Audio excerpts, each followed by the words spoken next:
আমরা ভাবি পৃথিবীটা চলে তেল বা গ্যাসে, আবার কেউ ভাবেন টাকার জোরে। কিন্তু আজকের এই বিশ্ব টিকে আছে সহজ বাংলায়, যাকে বলে এক মুঠো বালি বা মাটির উপরে, যে মাটি থেকে আল্লাহ তাআলা মানবজাতি সৃষ্টি করেছেন।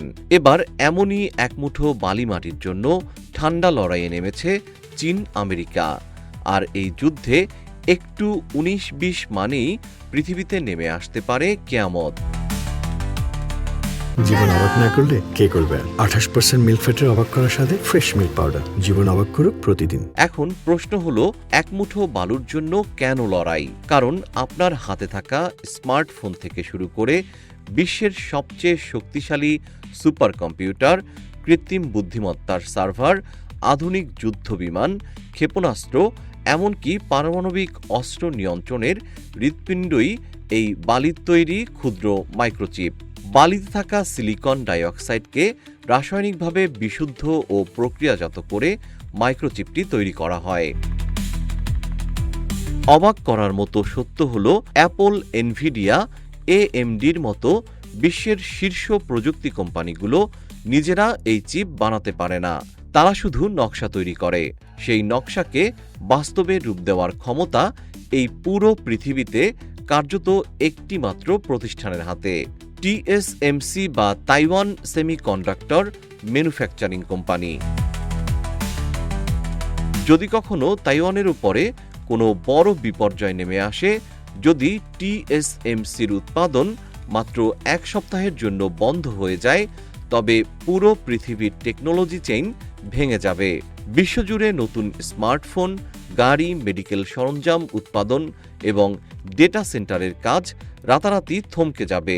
সামরিক থিঙ্ক ট্যাঙ্কারদের হিসাব অনুযায়ী তাইওয়ানের চিপ সাপ্লাই চেইন মাত্র ১ মাস বন্ধ থাকলে আইটি এবং ইলেকট্রনিক্স খাতে $৪ ট্রিলিয়ন অর্থনীতির ক্ষতি হবে, যা পৃথিবীর ইতিহাসে কোনো বিশ্বযুদ্ধেও ১ মাসে হয়নি। এর সঙ্গে সংযুক্ত অন্যান্য খাতের হিসেব করলে ইলন মাস্কের মতো বিলিয়নিয়ার টেক জায়ান্টরা আমির থেকে ফকির হয়ে যেতে পারেন। চীন এবার এই মরণস্থানেই আঘাত করতে চায়। এই সিলিকন শিল্ড গুড়িয়ে দিতে চীন নিজেদের পুরো সামরিক শক্তি দিয়ে বাজি ধরেছে। চীনের president Xi Jinping $৪৭ billion mega project ঘোষণা করেছেন এবং তারা ৭ ন্যানোমিটারের প্রসেসর তৈরি করে পেন্টাগনকে বড় ধাক্কা দিয়েছে। যদিও চীন এখনও তাইওয়ানের চেয়ে অন্তত ১০ বছর পিছিয়ে আছে। এই ১০ বছরের গ্যাপ পূরণ করতে একমাত্র শর্টকাট রাস্তা হল তাইওয়ানকে নিজেদের নিয়ন্ত্রণে নেওয়া। বেইজিং জানে, তারা যদি তাইওয়ানে চীনের পতাকা উড়িয়ে দিতে পারে, তবে এক রাতেই পুরো পৃথিবীর প্রযুক্তির চাবি হাতের মুঠোয় পেয়ে যাবে।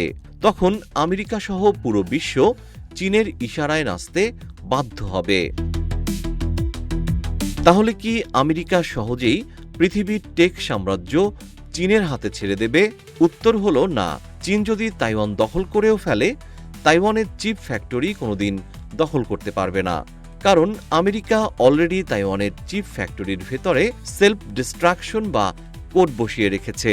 চীনের সৈন্যরা টিএসএমসিতে পা রাখলেই বিস্ফোরণের মাধ্যমে মাটির সঙ্গে মিশিয়ে দেওয়া হবে ফ্যাক্টরি। রিফাইন করা সামান্য এক মুঠো বালুর জন্য লড়াইয়ে শেষ হাসিটা হাসবে কে? ডেটা বলছে ২০২৬ সালের জুন মাসে তাইওয়ানের নতুন প্রধান নির্বাহী সিসি উই বলেছেন, তাইওয়ানে ক্রমাগত বিশুদ্ধ পানি এবং বিশেষ খনিজের সংকট তৈরি হচ্ছে। এর মানে হল, যুদ্ধ না হলেও প্রাকৃতিকভাবেই চিপের বাজারে এক বিশাল ধস নামার আশঙ্কা তৈরি হয়েছে। আর সেই জায়গা নিতে এগিয়ে যাচ্ছে চীন। জিএম শিহাব, রূপালী বাংলাদেশ।